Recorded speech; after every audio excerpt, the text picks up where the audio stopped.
Hi everyone, welcome. It's always one of my favorite moments of the day when I see all your lovely names joining us on the screen.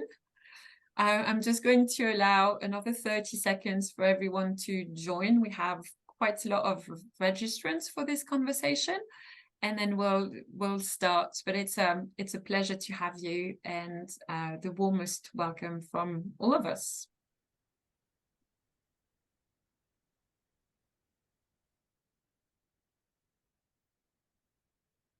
All right, let's go. I'm quite excited and slightly nervous, so please excuse any kind of mispronunciation at the beginning. I promise I'll be better as the webinar goes. So good afternoon, good morning, or good evening, everyone, depending on where you're joining us from.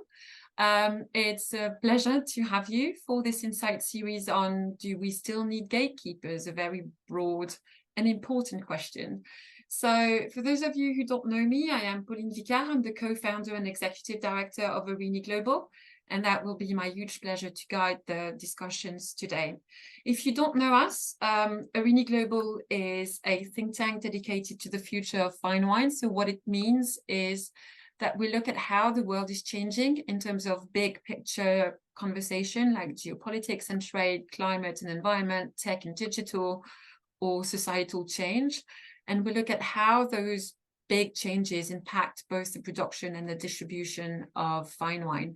And we do that through many, many different formats, including podcasts, articles, panel conversations like today, but also reports and analysis. And my colleague Sarah is going to share on the chat how you can, follow us and subscribe to our newsletter if you're interested in knowing more. And why did we decide to have a conversation on gatekeepers today? Well, last January, we published, sorry, I forgot to put Sarah a host, and I need to do that so that she can actually share things with you. There you are, Sarah. Sorry for this. So I was saying, last January, we published our white paper that was called Rethinking Fine Wine, where we define what fine wine is and the responsibility that goes with that status. And one of the things that we looked at is who's responsible for fine wine status. Is there any one person or profession that decide who is fine or not? And what was very clear is that there is no one person or there is no one profession that is responsible for fine wine status. For that's, success in reputation. But in fact, it's a collective thing. So we have 8 professions. 4 of them are represented today, and that's also how we built the panel today. So you have a winemaker, a sommelier, a distributor, an importer, all on different markets. So it's a collective effort to determine fine wine status. So the next step for us was if reputation success is determined collectively, what about commercial success? What about distribution success? Who makes a wine successful in terms of wine sales? And it seemed to me that, 20 years ago, the routes to markets for fine wine, and that's why it's important to precise that, we focus on fine wine. So there are some aspects that we are going to discuss today that probably are not going to be relevant for all wines, although it's interesting to look at them as well. It seems to me that 20 years ago, the routes to market, the paths to market were less numerous and more clear in what you needed to do when you were in fine wine and what you wanted to find your consumers. And in that aspect, because there were less options, gatekeepers had a potential important power in the success of a brand and in the success of a wine. And I was wondering, 25 years later, in the age of DTC, in the age of, direct consumer and technology and peer-to-peer review, is that the same thing? Can we pinpoint, can we link the success of a wine with the power of the gatekeepers? So who are the gatekeepers today in the wine world? What power do they have? On what ground do they hold that power? And yes, all of those very, very interesting questions that I will have the pleasure to ask our panel today. So I think you have the poll that we've prepared for you. And as the last of you, if you haven't replied, please do. It's a very curious question on our part to measure where you stand on that question. But so far, it's very, very 50-50. Do we still need gatekeepers? Because before we start that conversation, let me introduce the panel. So with us today to discuss all those important topics, we've got Marc Almer, who's the head sommelier at Pavillon in Zurich, and also works at Borolac and Borolac Vin and is responsible for the wine selection there. And Marc is also the World's Best Sommelier 2019. Congratulations again on that title. We've got Nsiki Bariela tuning in from South Africa. She's the winemaker and director at Aslina Wines, so she will bring the producer perspective on today's conversation. Bartholomew Broadbent is joining us from the US, president of Broadbent Selections. Welcome, Bartholomew, with us. Welcome with us. And Sarah Knowles tuning in from the UK, wine buyer for the Wine Society. So thank you, Sarah, for the poll. I think we can close it. We've got 50%, 52% of yes, we still need gatekeepers, and 48% of no. We don't need gatekeepers, and that's a very, very good start. So I'm going to stop sharing this and address the first question to what I assumed on my end would be considered gatekeepers today. So Marc, Bartholomew, and Sarah as people responsible for the distribution of fine wine today. Do you consider yourself as gatekeepers as the first thing? And I forgot to give us the definition of gatekeepers that we are going for. We should always define things.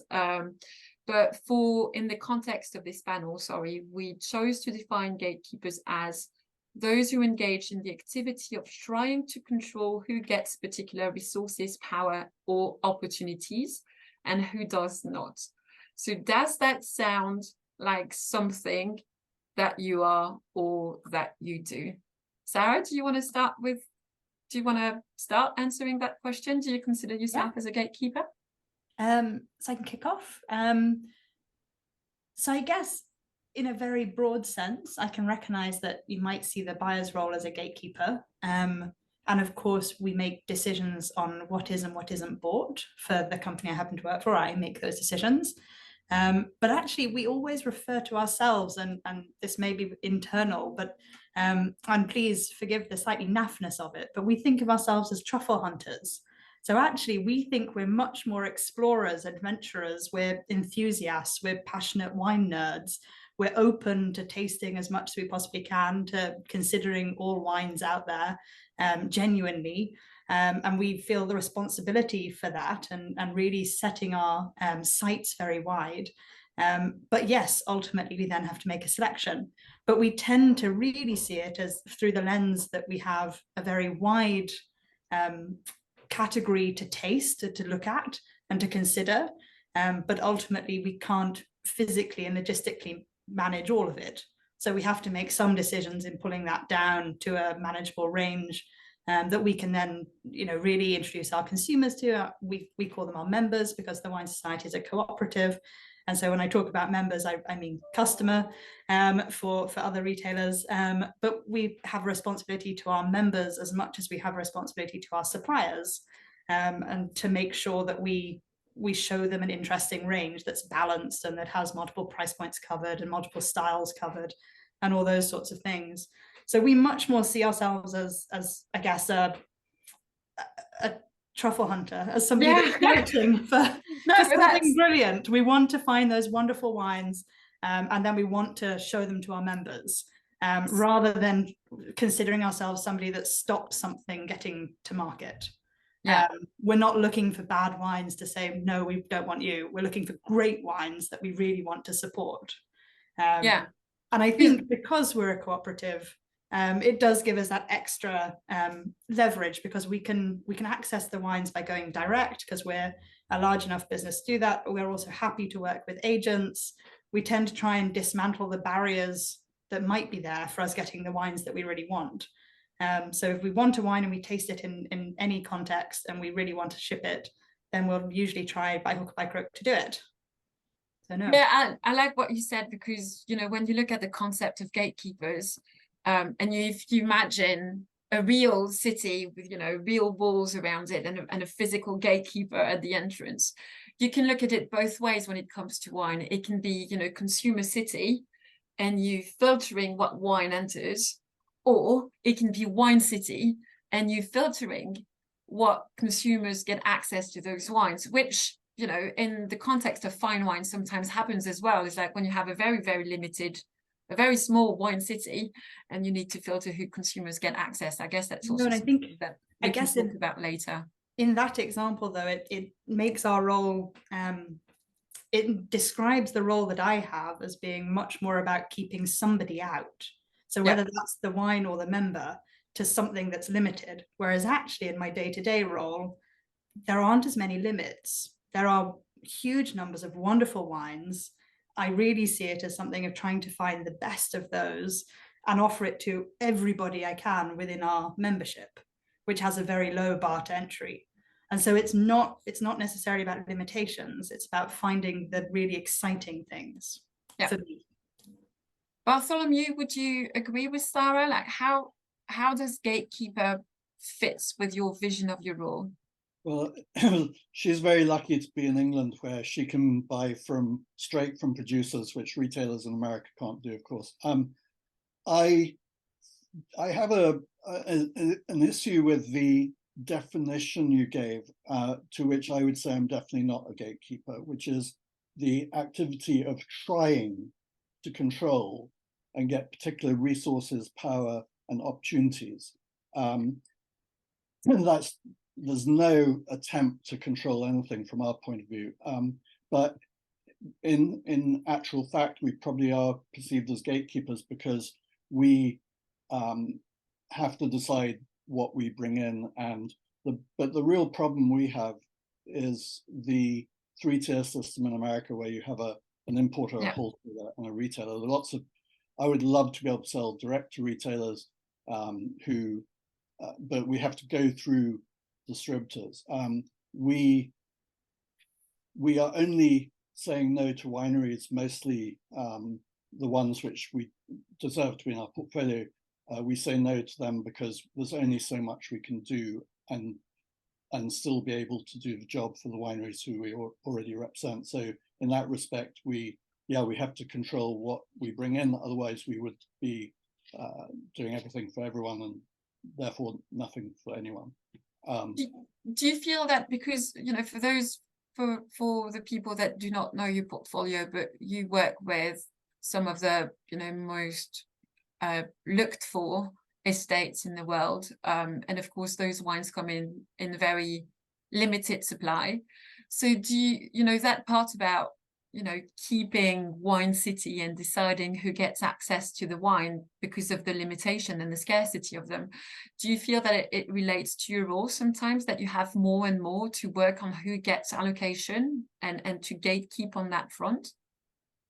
I mean, certain wineries like Ebensadi and Chateau Musard and are very limited wines, but we also have wines which are very available, like Spy Valley, and so so by nature of the fact that some wines are allocated, we have to allocate those to certain customers, and we tend to support the ones who've been supporting us the longest. So if someone suddenly reads the review and wants it and they've never bought it before, they're going to have to go to the retailer and just persuade that retailer to sell it to them, because we've allocated it based on history of buying from retailers. And Mark, Sarah has mentioned that she's a truffle hunter, and I know that you like, you know, you refer to yourself as a torchbearer. Can you tell us how it relates to gatekeeper and to, you know, as an extension of what Sarah was saying? Yeah, I would definitely second the truffle hunter. Gatekeeper in a very physical way. Our wine cellar, especially in historic hotels, tends to be just have a limited space. So it's like Sarah said, that loads of wines we'd love to show, but we simply need to make a choice in terms of capacity. Torchbearer, I see more in the term of education. However, in sense to gatekeeping, a word I like to use is being an ambassador. And I think that too works both ways, because as a sommelier, unlike a chef or a barkeeper, you don't create anything yourself. but it's your job, in my opinion, to listen to the stories of the winemakers, to feel their philosophy, to see what's really going on, and then to share that with your customers or guests in your restaurant. But also the other way around, when you have loads of guests asking for a new region or a new grape or a new style of wine, that you share that with your suppliers, because I think we're the intermediary, and not so much in terms of making things exclusive, but just in opening the dialogue and being the middleman. And that's also something that we can discuss. Is the gatekeeper the same thing as the middleman, and what would differentiate them in terms of, again, I think that the filter of power and influence is quite interesting. And Siki, as the producer in the room, when you entered the wine industry, when you start producing your wine, when you created your brand, what was your first, understanding, your first relationship with gatekeepers? How do you approach them? Who were they for you?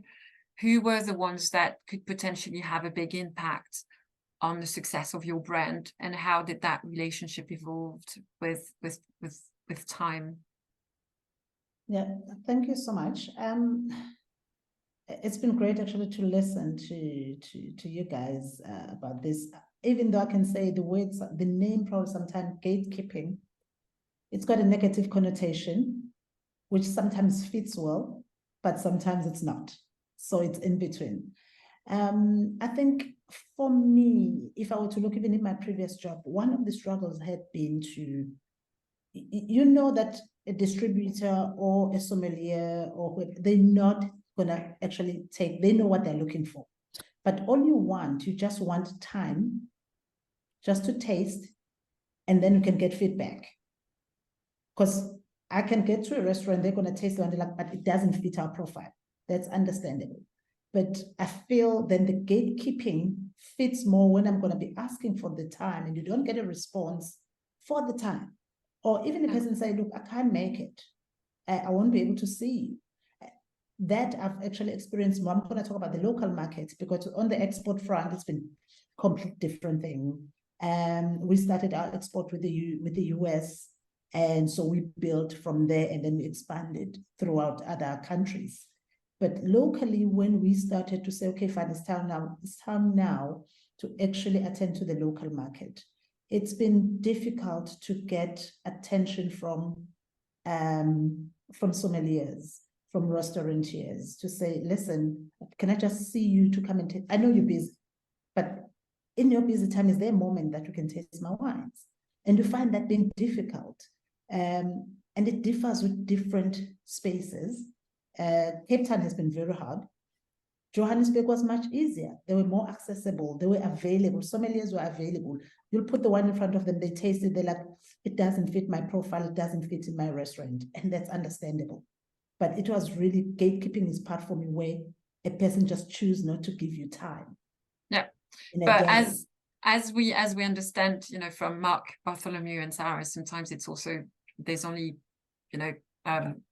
enough hours on the day. But what I found really interesting in your example, it's because the gatekeepers, or the traditional ones, didn't have the time for you, that you created your brand on your own, and you use what's now available as tools to create a brand, whether direct consumer, social media, etc., to build your brand. And now that your brand is built, gatekeepers have more time for you, and I find that really interesting. Can you elaborate on that? Yeah. So this is why then even for me it becomes difficult to accept that there was no time. Yeah. It then becomes difficult to accept that there was no time, because then all of a sudden, because the customer at the end, because customers got power nowadays, they want what they want and need to deliver what they want. So then you find yourself being called in to say, do you mind to come and present your wines? We just want to see what we can choose on your list. So now the brand, because it's built, we understand, well, not it's for me, I understand that building a brand, it's actually all on the producer's side. And when you get a partnership with a distributor, it's fantastic, because when you're selling wine to a distributor, it's not their job to actually sell the wine, but it has to be a partnership to make sure that you're building the brand while they're selling the wine. So we need to be in the market as producers.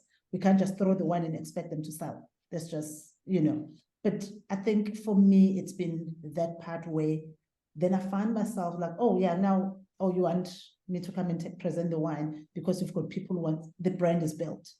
Yeah. And I know there were two of the retailers at some point who had said to me when I just started, they were like, can I have your wines on my store? And when I put that wine on the store, I made sure that I do promotions. We post on social media, we get people to come and taste the wine, try to sell it off the shelf. And that worked. So it was just one of those. Can you thank you, Nsiki? Can you guys react to this? Like Nsiki was saying, and that's also part of my gut feeling that before, distributors, retailers, and sommeliers were, more crucial in building the brand. And now it kind of falls down the lap of the producer almost.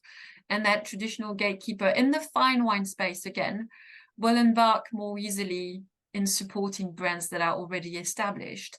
Is that a fair comment? I think it's a people business. Going back to your first comment about getting appointments, we get appointments with the people who we have relationships, and if we don't have relationships with those people, our distributors have to have those relationships. But just to call a sommelier, if you're not known to them and you want them to meet you, they've got too many people. So they're going to say they know, but if your distributor calls and has that relationship, you'll get in there.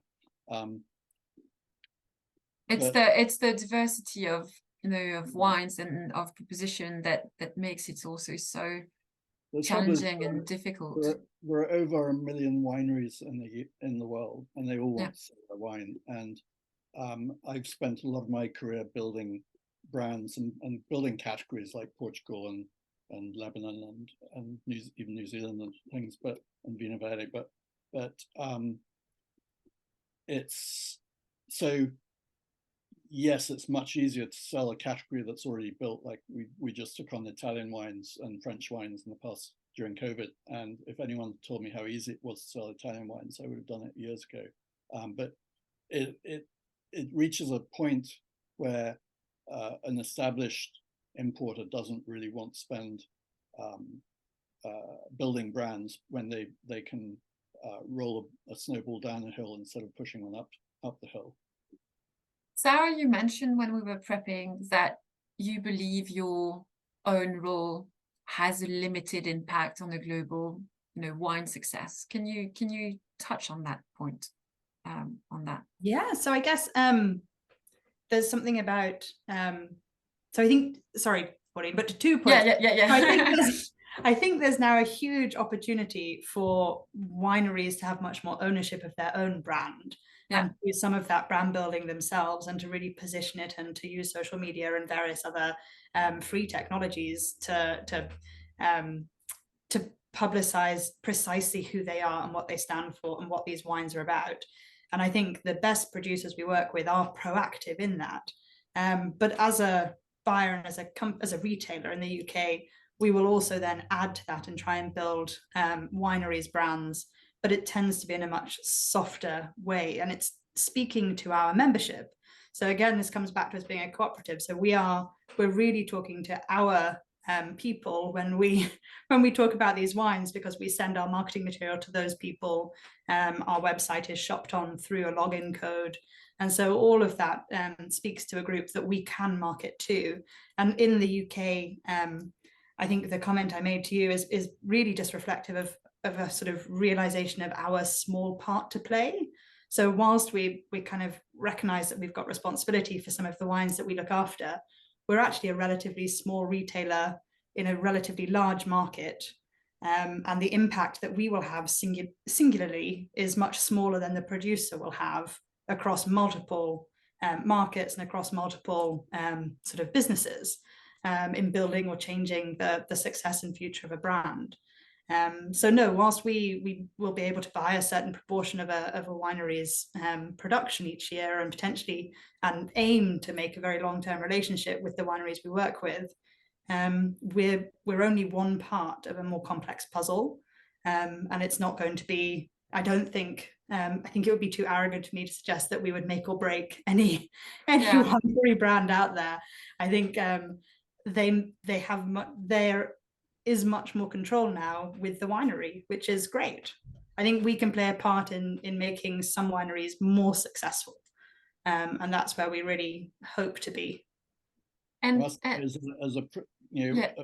in addition to being a wine importer in the US, I'm also a producer. We make wines in Napa Valley and Alexander Valley and Portugal and Austria, and it's always been a frustration getting into the UK market. It's really frustrating, and I think a gatekeeper like Sarah, if they took on a Napa wine from who's not selling at all in England, that would be enough. That's that you don't necessarily need to get big distribution, but you just want to have a foothold. Yeah, of course. Sorry, I think just that really does speak to what success is seen as. Yeah. So if it's about having a listing in the UK online, then we offer that. If it's about shifting huge amounts of containers, then that might not be it. But sorry, no, but talking about success, because that's very interesting. Again, when I looked 20 years ago, but I wanted to ask Mark, because on bouncing on that definition of success, 20 years ago, when you wanted to be seen as fine wine, again, there was a couple of restaurants that you really wanted to list in, like the on-trade has had, huge impact usually on getting a fine wine brand where it is in terms of commercial success. Do you feel it's still the case? Do you feel like restaurants of your caliber, the one that you work with, still have that power in the maybe not make or break, but in highly influencing the fate of a brand, Mark? I see it from two perspectives. I work both as a sommelier, but also part of our company is a wine import and distribution company.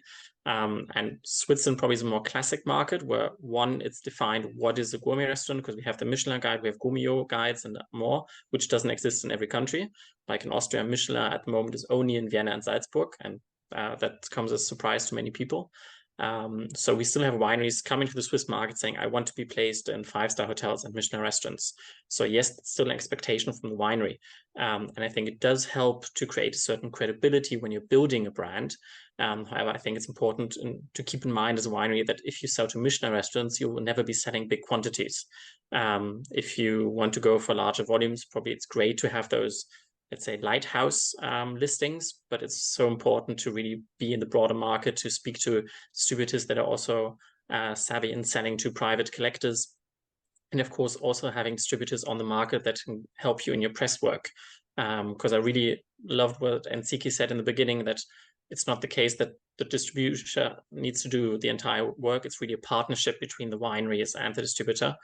One knowing the market much better, and the other person or the other row knowing the product much better. And I think in that way, in a good conversation, you'll find how to place something in a new market. And Siki, you had your hand up. You wanted to comment. Are you on mute? Lovely. That was a good start. I wanted to comment on what Mr. Broadbent was saying in terms of distributors, that they're not going to have time to meet with the producers. That is absolutely understandable. When you look at the US market, it's vast. Everybody wants to be in the US. Everybody wants to be in the UK. These are big markets. And yes, imagine if every producer was going to be saying, I want to meet with the retailer. It's just not going to happen. So it's really about getting the right importer who's going to introduce you to the right distributor. And then you work with the distributor to be placed. Hence, I wasn't talking much about that space, because I know how that, like now that I've been in that market for a while, I know how it operates, how the market operates in terms of the 3-tier system, but also even in the UK in terms of you've got an importer, then distribution, you get to the retailer and all that. In South Africa, we don't have a lot of imports. It's just like very little. So we're dealing with really our own local stuff. So there's very few imports. But on that local space, you then try to be the one walking the floor, because you're not going to try and get a distributor, especially if you're not big. You're not big enough to say, oh yeah, I need to be in Joburg, in Durban, in everywhere. You're not. So in the space where you are, you're like, let me try and see if I can work this space. But then you're not finding access or attention for somebody giving you just that time. So Yeah, and the fact that and now it's happening. you were talking also about some real gatekeeping and a trend that happens more and more in South Africa. And if I understand correctly, I've seen that happen in the US as well, which is listing fees. Can you talk about this? Yes, so you find some of the restaurants where you want to place your wine at a restaurant and then you have to pay a listing fee. And So first and foremost, that's you for don't you know is how like much you can- pure gatekeeping. That's Yeah. In pure most gatekeeping. of the country, that's totally illegal. Okay. It would be if yeah, you could, yeah, that's amazing that you said that, because it's no, like we have some restaurants who've been asking some listing fee, and you're like, but why? Like it's literally gatekeeping. It's saying you don't want certain people. Is that Yeah. something that we are at risk of seeing happening in Europe or in the US, do you think? Or maybe not, listing fees and financial exchange, but more and more demands from the distributors that could be about, marketing material, retro budget kind of thing. So something a bit like a disguised listing fee, but again, more and more demand on the distributor side that will, that might, gatekeep in the way that some people might not be able to keep with those demands. Sarah, do you see that happening in the UK at all? So at the Wine Society, we ask for nothing but the honest wine that we've tasted. Yeah. On any contract. In fact, we don't have contracts. But I think Bartholomew is right. In the UK, it would also be more or less illegal, because what we're talking about is brown envelopes, really. We're talking about bribes, and we should say it how it is. However, I think the sort of sad reality of a really cost of living crisis, slight economic recession turn of kind of, current life as it stands, and perhaps as it was in sort of 0809, means that some restaurants, some businesses may be very desperate and may turn to asking for or working with suppliers that even volunteer additional cash or marketing incentives or those sorts of things. So it may not be a case of people asking for it, but it may be offered by some brands. It is not something that the Wine Society plays in. We would see it as really bad practice. We want to work with wines on the basis of the wines and the people that make them, and with no additional barriers to trade. So Sarah has a comment on the chat as well, that sometimes, winemakers have, deal of their own. Like, if you want to have my Grand Cru Burgundy, you have to take my village wine, or you have to take my regional level wine. And same thing with groups that say, to access this bottle, you need to take that wine. What I'm interested in exploring as well, and that's a question for you, Mark and Bartholomew, is the level of expectation on both sides. So what do producer get when they're working with you? Do they have the same kind of services or things that they can expect from you once they start working with you? And your level of expectation on the producer, do you ask more of them in order to be able to represent them in the right way? Bartholomew, do you want to start with that? Yeah, we when we get a producer, we consider them a partner. We consider ourselves as their export division in the US. So we expect a lot from them. We expect marketing budgets. We expect them to come to the market and work the market. We expect them to understand the market. That's most important, because it's a real problem when they don't. And we expect, we expect a lot from artists, and really. Were you expecting this 10 years ago? Have those expectations increased with the complexity of the market or with the recent situation? Exactly the same as 10 years ago. All right. And even in terms of budget and what you expect them to cover in terms of brand development in the country? It's the same as 10 years ago. Okay. But, yeah. And some people want to come here too much, and there's a limit as well, because taking up too much of our time will prevent us from selling brands for the rest of our portfolio. So it's a balance, but they have to understand that we are their marketing team, and it's a team thing. Mark, do you have the same thing? Like, what are your expectations when you list someone? What do you expect from your producer? And do you require anything from them? Not financial bribes, of course, but any kind of assistance from them in order to sell their wines in the right way? Well, from a restaurant perspective, no, not so much. But from a distributor perspective, of course, nowadays with being on social media, it helps if they've already got a picture from the vineyard and we don't need to fly to Australia to take one ourselves. That would be a very simple way of what we expect. But I think it's very important to understand what Sarah touched upon. And the elephant in the room there for me would be the larger champagne houses compared to grower champagne. Larger champagne houses very often support, so to speak, their hotel restaurant customers with glassware, with ice buckets, etc. And that's something that might seem trivial, but it is an economic choice. If you are a hotel like the Borlac that can say, we don't work with branded material, we have neutral glasses, neutral coolers, or if you're just starting up a new restaurant, probably you'll be to a certain degree dependent on having help like that. Or if you're just coming out of COVID and don't have the same cash flow like you did before to buy new glasses. So I think that's something to keep in mind, that a slightly broader question, if the on-trade is suffering economically in general, then they will be more prone to having to take in these kind of deals. Like back in the days, the pubs were with the beer industry. It's the same model at the end of the day. So I think the key thing there is to look for keeping the on-trade healthy and sustainable economically, so these kind of deals fade away, just like we see with grower champagne becoming very important in the restaurant scene. Sarah, do you expect more?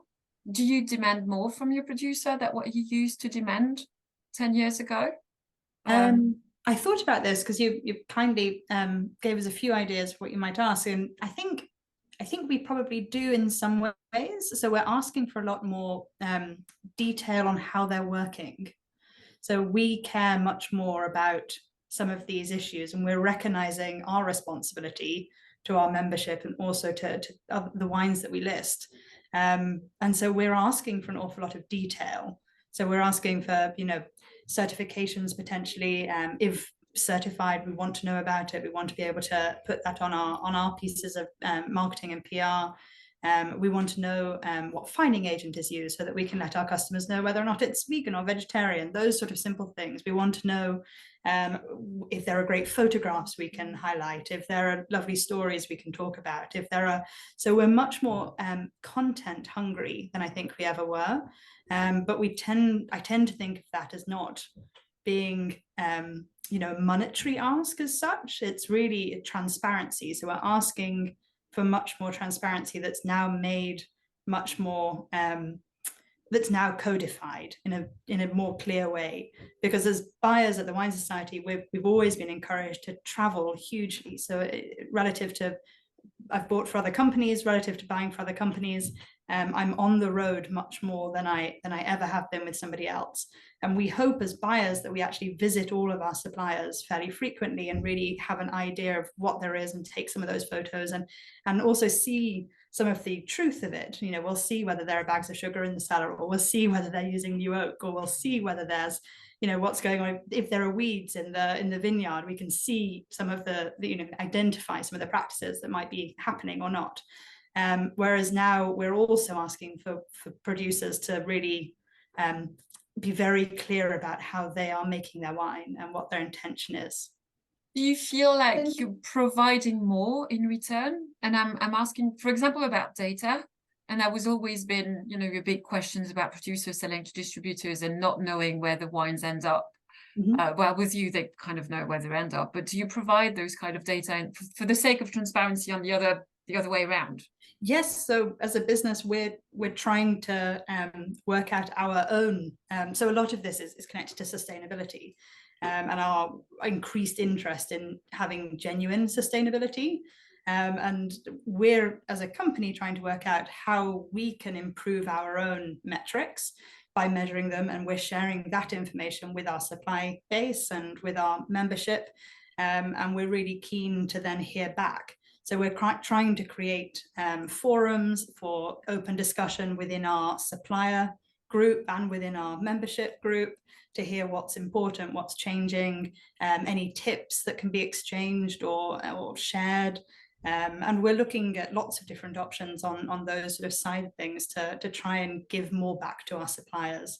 So I think as an example, we're planning at the moment for a regenerative conference that we would host and allow free access to all of our supplier partners to come and listen if they wanted to hear more about a technique that we believe to be moving in the right steps towards a better sustainable practice within winemaking. And Siki, you wanted to comment, and I'm very curious to know also from your point of view how the relationship between what's expected on one side to what's expected on the other side. And Siki will have a very interesting view. Yeah, we should openly declare that we work together. Yes. And we tasted her wines over the last few years together in our blind tastings, and they've performed extremely well. So you can be honest, and I will take it. Absolutely. It's been really, with the Wine Society, all about sustainability, which I think the world is moving to that direction, because again, also the consumer is demanding that.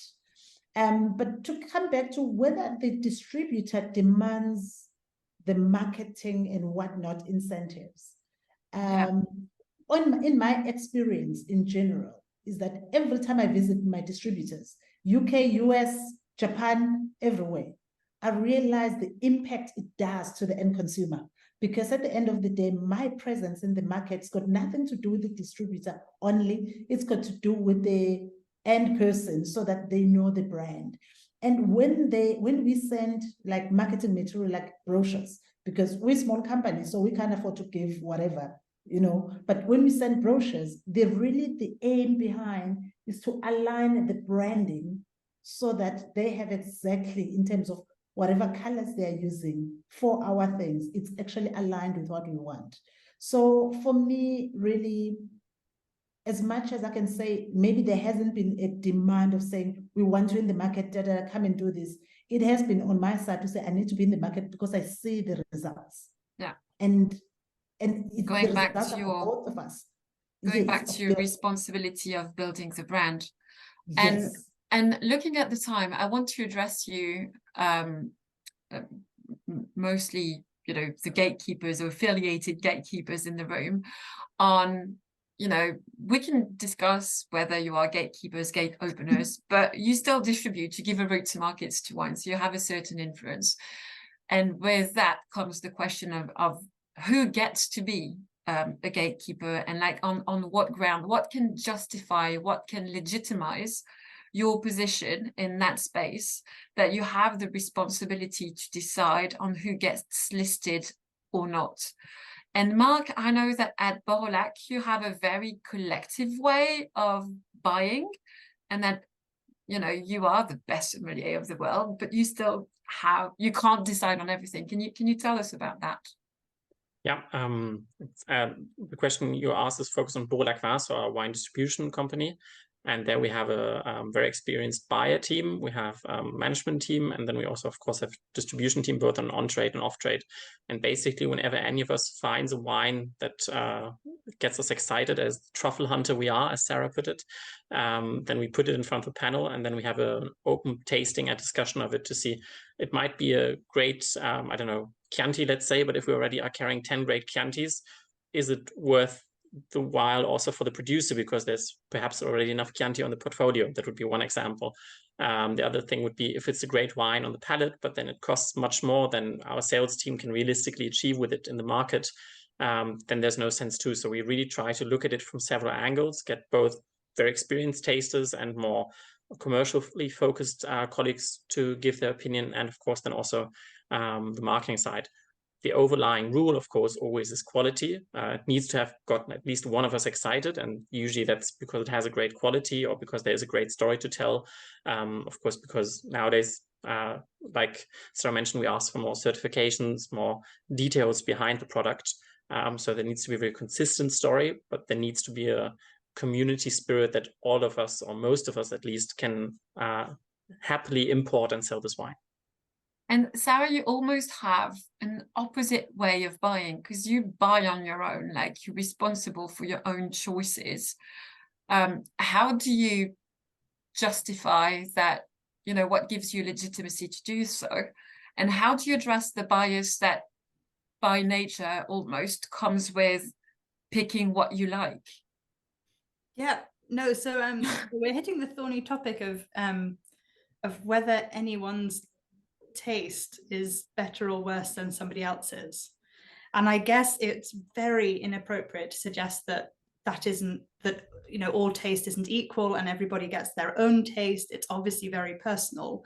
In the world of wine, however, we're trying to find something that we believe we can define. I think we had a great conversation about your definition of fine wine, and there being that moment when you're tasting a really good wine that almost makes the hairs in the back of your, you know, neck stand up, and that you're excited and that you get passionate. And obviously it comes with other factors that I think we could quantify and agree on and aren't too controversial, things like balance, things like perfume, things like length, things like a beautiful composition of acidity and tannins, or whatever that may be on the palate, and beautiful fruit character that's pristine and not overripe or underripe, all those sorts of things. And so there's something around the training and education and constant learning that I think each of us have a responsibility to remain good at our jobs. So as part of mine, I can't emphasize how much wine I taste a year. So I try to taste everything I can all the time. I help with education. I have gone through lots of education things, mainly for the tasting. The MW was all for me about the opportunity to taste so many wines. I now help in the education of it, to also keep up to date and to keep tasting and to try new things. I want to taste with many other people so that they show me more interesting wines or different wines, or have a different opinion to mine on what they think is good and what they think is bad. So I love to judge in other countries so that I can taste with the winemakers or with the consumer that knows that wine best. I always pick panels where I might not be the most expert on that region so that I can learn from others. And by tasting hugely broadly and as often as I can, I hope to keep my taste quite honed. But ultimately, yes, I buy alone. So I get to make that decision. And of course, the last thing, but one of the most important things that arguably that I'm thinking of is, will the member like it? Yeah. So will my consumer want to buy this wine and have it on a Wednesday night or a Friday evening or for a special occasion or for a terrible Tuesday? And will that make a difference? Will it be the right price, the right wine, the right style? And have I made a good buying decision is if that member enjoys it. Do you think your own philosophies, and not asking you which board you are on, but do you think, you know, because the wine world is also a relationship person based, as we've discussed before. Yeah. Does your feeling for a winemaker or how you perceive that winemaker to be nice or to be creepy, or does that go in, like, gets into account when you pick your wine? I think I would be really robotic to suggest that it didn't. We work with people as well as with wines, and I really hope that I'm working with great people and that I'm trying to find those wonderful people that inspire me and make inspiring wines. I think I'm very lucky and fortunate to work in an industry where I have a plentiful choice. And so I never actually have enough sales slots for the number of wines I would like to list a year.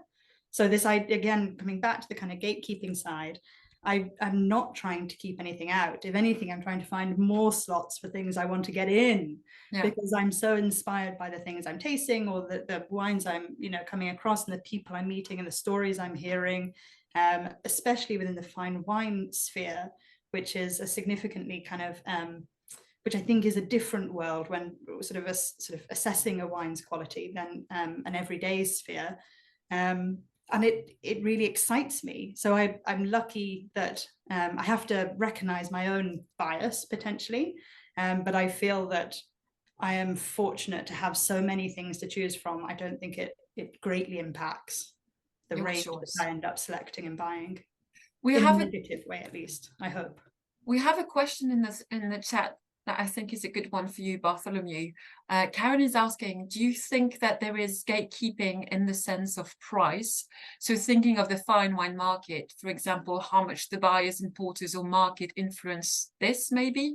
So do you play a role as a, if I reformulate, with you know, your image of bringing fine wine on the market and everyone in your portfolio being fine wine or high quality or premium, how much do you influence the price of what can be sold in the US? Price is one of our 6 absolutes. And those 6 absolutes for us to have a wine in our portfolio, first of all, it has to be family owned. We only deal with families who own the wineries. Secondly, it has to be the highest quality wine from the region or equal to what is perceived as the highest quality wine in the region. And third is the good value, whether it's a $10 wine or a $500 wine, it has to be good value for the competition in that price range. And obviously supply and demand affect these sort of things, but the price value ratio has to be there against its peers. Just go on, the fourth is the owners we represent must be honest, ethical, fun, and nice. Life's too short to work with people you don't like. 5 is each wine must have a story, which I think Sarah agrees with on that. And 6, the wine has to be made as naturally as possible for the climate and geography allows. So for instance, we represent Barbersville in Virginia. You can't make a natural wine in Virginia because it's too humid, but as long as it's made as naturally as you possibly can. Those are the 6 absolutes, and then there are some personal reasons. I guess the question price was more, at least how I understand it, and Karen, correct me if I'm wrong, but it was, do you have an influence of the maximum price that a wine can reach on the market? So do you have any influence on saying, you know, a Grenache from South Africa, there's no way you're going to be able to sell that for more than $150 or what, you know, whatever things, and you gatekeep in that sense that you manage the price expectations of what you sell? No, it's a market that determines that. Like Evan Sardi's wines started out as extremely reasonable, and today they're highly allocated because he's become named the best winemaker in the world by the Winemaker's Winemaker Award. And so his wines are highly sought after. We use exactly the same markup on every wine we represent. So even if it's a highly allocated wine, we don't use that to boost our margins. We use exactly the same margins, and it's the consumer demand that would address that. Unfortunately, some retailers and some wholesalers may take advantage of the situation, but we don't. Do you retaliate when they do? Do you follow up and cut the allocations, or? No, it's that would be illegal in the US. You can't dictate pricing to a customer. Okay. Mark, I had a question for you on that, you know, the question of power and influence, because, you know, you have a double influence, being in your position, but also holding your title of best sommelier of the world. And being very active on Instagram and social media, and being followed by a huge community that gets inspiration from what you do. And you mentioned when we were prepping that during COVID, you kind of realized that influence and you changed the way that you posted on social media and what you posted about on social media. Can you tell us a bit about this? Yes and no. I wasn't on social media prior to COVID. Yeah, all right. So bored at home that I said, okay, I'm going out there. But if I do this, I want to have a certain idea of what I'm doing. And I think especially if you work a lot with fine wine, it's very easy to post a lot of great pictures of the Clos Rougeat, of the Petrus, of the Montrachet you've been drinking, which is great. And that's one part of our job, which I think all of us enjoy. But I think if you only focus on that element of our job, then you kind of lose what the real wine business is about and also what education is about. I think all of us mentioned this issue of value and finding a great bottle of wine for $10 or 10 pounds or 10 francs, depending on which market you're in.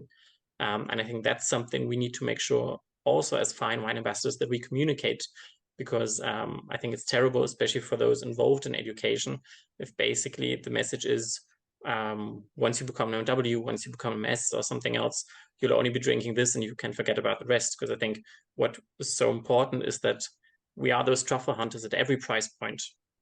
So I think that's an important message to send out, in my opinion, at least. And on the, legitimacy and the confidence of making your own choice and trusting your position on who can be a gatekeeper, we had an interesting conversation about the shortage of staff in the hospitality world and people having to make decisions but maybe not having the experience or the confidence to make those choices. Can you address that a bit as well? I think there are two main issues here. One is even trained people have less time to allocate to buying choices, because if they have a double role, for example, as sommelier and restaurant manager or restaurant owner, they'll be spending more and more time on recruiting, on finding staff, on getting new staff in, that it's more important that they just lose that time for making buying decisions or tasting a lot of Chiantis to find the right Chianti to stick with that example. So that's one issue. And the second issue, I think, is more and more people, because there's a general lack of staff, get buying power earlier on. So after a shorter period of time where they were able to form their palate and really go through certain steps of education. So I think there will be more restaurants relying on their suppliers and the distributors helping them to create their wine lists, which probably increases the gatekeeping function of the wine distributors. But that's just something we need to be aware, that we see more shifts of who's making the buying decision from the on-trade going back to the distributor. Thank you. That's really interesting. And Siki, we had a question in the chat on, do you see a need for more door openers than gatekeepers? And it brings me to a comment that you've made when we were prepping, which is, it's not about gatekeepers, it's about how they do their job. I think it's the good one to to conclude on, or at least to accompany us towards the end of the of the webinar. Yes, I think, as you say, it's not really gatekeepers. We do need, because as producers, we need as many channels as possible to get to the end consumer. So because we need that, we cannot only be the one. We rely on distributors, we rely on importers. Like example, the Wine Society, since I started as a winemaker, I knew about Wine Society because everybody, when we talk about the UK, everybody wanted to be in the Wine Society. So, and when I started, I was like, that's going to be tough to get there. And finally, I'm part of the Wine Society. I'm like, yes, so we want to be there. So we need every channel we can get. We need every channel we can get. Do you feel, as a producer, that it's a question from Maribeth in the chat as well? Do you feel that there are global markets that are less influenced or guarded by gatekeepers, some that are easier to navigate and more direct to navigate, apart from your local market, but from your experience, have you encountered markets where gatekeepers really are powerful and you have to crack the code in order to be successful, and other than easier? I think I'm going to say the US is one of the most difficult. I heard Bartholomew saying it's the UK that is difficult. I find the US, but because of the legalities of the US. And the three-tier system. Because of its three-tier system and everything, it's just one of the difficult markets to crack into. But once you're in, then you need to work on it so that it can be more fruitful. So each and every country, I think, in the global market, they differ. You find that, I remember when I started way back, the UK market, I'm going to say they were really gatekeepers, because they will tell a producer what's the price of the wine they want to pay. And that is still happening, especially with Europe. You like people, you want to sell, they taste the wine, they're like, but I can only buy it at this price. And you're like, you guys want us to be certified for 1, 2, 3 sustainability, this and this, but you don't want to pay the price. So who's supposed to be losing in the middle of all this? Yeah. So yeah. So we need, I like as what you said, we need all the help we can get, but it has to be help and not something that weigh us down. As a conclusion, I start putting some, key takeaways when I was prepping this conversation and today. So I'm just going to share with you some thoughts on my side on the question that do we still need gatekeepers? And I like the question on the chat, which was about who's the we, and do we still need gatekeepers? For me, is the we as the fine wine ecosystem, the fine wine trade in general. Like, could we survive without middlemen, and could we survive? Would we thrive more if everything could be direct? Like if we were going direct? And to me, because of the increased diversity of style, philosophy, and price point within the high-end segment, because of the increased diversity of the audience and the consumer base as well, we didn't really touch base on that, but there's an increased diversity of that. And it also because there's more style and price point and philosophy within the fine wine space, that we have a more diverse audience. Because of the rise of technology allowing wineries to control their brand, building and their brand building and the communication to the consumers. So that's one side of the equation. We have more diversity and we have more power in the hand of producer. But at the same time, it's still very, very complex and time consuming to trade wines internationally. And as Sarah said, as you've all said, there's only a limited number of wine that can be represented. So I'm not sure that gatekeepers is still a valid term and a term that is, up to date to describe what the middlemen are doing at the moment. But for sure, there is a need of middlemen. Again, is not really nice. Like it doesn't cover, but gate openers, as you were saying, we need all the help we can get. And what we need to be careful about is that balance of power between the people in the market and the people in production, and make sure that those are balanced on both sides. Logistics is a big gatekeeper. Yeah, I agree with that 100%. We are going to analyze everything, because those were, I'm not the best at doing comments live, but we are going to analyze everything. We're also going to add comments from Asia, because as you've noticed, there were no one from Asia and representing the Chinese market on the panel today for a gender problem, a last minute agenda problem. But of course, we wanted to integrate what China, well, not all of China, but what could be some insight from China on that notion of gatekeepers. And we'll publish a summary with that, and we'll point you towards other resources that explore that notion of commercial success, of brand success on distribution channels. We also have an online roundtable coming up in October that explores brand reputation, and again, what are the successful things that we can put in place in order to build a brand successfully, whether that brand is an individual one or a collective one, like a region or a groupment of producer. So Sarah will be sending information on the chat, and we'll be sending you things also tomorrow. Thank you very much for staying with us today. Thank you very much to Bartholomew, Mark, and Siki and Sarah for joining us. Sarah has put the poll again, if you've got just 2 seconds to answer it, and see if that conversation changed your views on the need for gatekeepers in our ecosystem. And that's it for us today. Thank you very much for joining, and we will see you next time. Bye.